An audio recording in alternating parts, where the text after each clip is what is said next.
Watch the most authentic review of episode 21. ये मुशाहिदा मेरी ज़ाती राय और समझ पर मबनी है जो मैंने ड्रामा मेरी ज़िंदगी है तू क़िस्त 21 देखने के बाद बनाया। मैंने इसे एक क्रिटिकल रिव्यू के तौर पर देखा और समझा है, जिसे मैं कहानी की मजबूत खामियां, किरदारों का नफ्सियाती तज्ज़िया, बेहतरी की गुंजाइश और आगे क्या होना चाहिए पर मबनी अपनी पेशन गोई शामिल करूँगा। मेरे नज़दीक क़िस्त 21 पूरे ड्रामे की अब तक की सबसे चौंका देने वाली और जहनी तौर पर परेशान कर देने वाली क़िस्त है।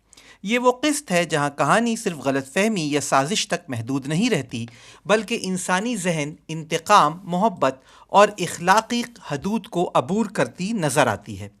इस क़िस्त में सबसे पहले जो बात मुझे शिद्दत से महसूस हुई वो ये है कि कामियार का सच सामने आ जाना बहुत देर से हुआ। ना देखने वाले को ये जानकर शदीद दुख होता है कि जिस शख्स ने बार बार कहा कि इसे कुछ याद नहीं, वो दरअसल सच बोल रहा था। वीडियो एक मुकम्मल मंसूबाबंद जुर्म था जिसमें ना सिर्फ इसकी इज्जत बल्कि इसकी पूरी ज़िंदगी बर्बाद कर दी गई। मेरे ख़्याल में यहाँ कहानी ने ये सवाल बहुत ताकत से उठाया है कि क्या सबूत हमेशा सच होते हैं या सच जानने के लिए इंसानियत भी ज़रूरी होती है। फरिया का किरदार इस क़िस्त में सिर्फ मनफी नहीं बल्कि खौफनाक बन जाता है। यहाँ वो सिर्फ एक हसद करने वाली औरत नहीं रहती, बल्कि एक ऐसा जहन बन जाती है जो इंतकाम में इंसानियत खो चुका है। किसी को नशा देकर इसकी वीडियो बनवाना, उसे वायरल करना, इसके बाप की मौत और ख़ानदान की तबाही का सबब बनना, ये सब कुछ सिर्फ मोहब्बत में नाकामी नहीं बल्कि जुर्म है।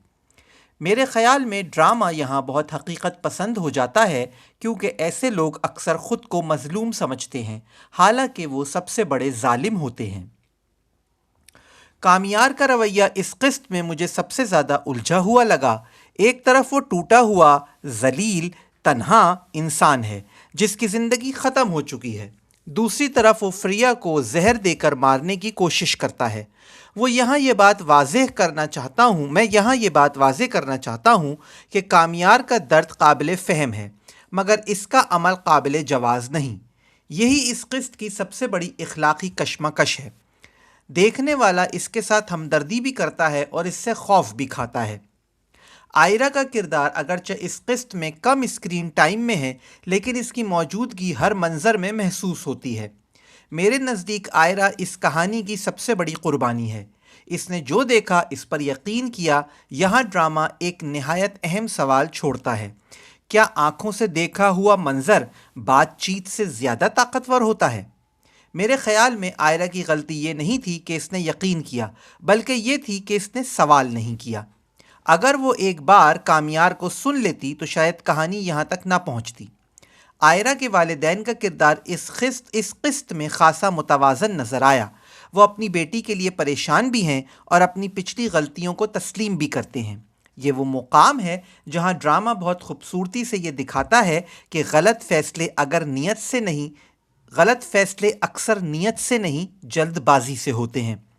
अगर मैं बेहतरी की बात करूं तो मेरे ख़्याल में फ्रिया के जहर वाले सीन को थोड़ा कम लंबा और ज़्यादा नफ्सियाती बनाया जा सकता था।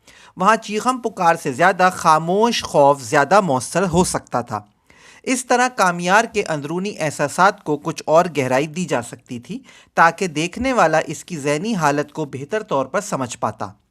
अब अगर मैं आइंदा इक़्सात के बारे में अपनी पेशिन गोई करूँ तो मुझे लगता है कि कहानी इन सिमतों में जा सकती है।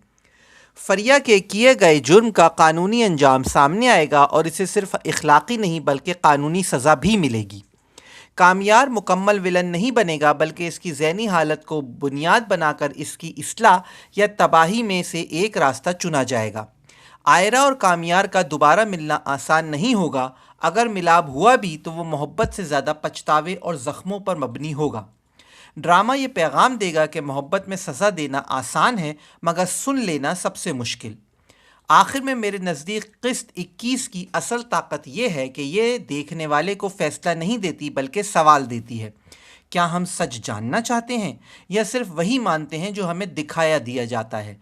और क्या मोहब्बत वाकई तब ख़त्म हो जाती है जब एतमाद टूट जाए? मेरे ख़्याल में यही सवाल इस क़िस्त को आम ड्रामे से अलग और यादगार बनाता है। میرا یہ تجزیہ اور تبصرہ آپ کو کیسا لگا ضرور کامنٹس میں بتائیے گا.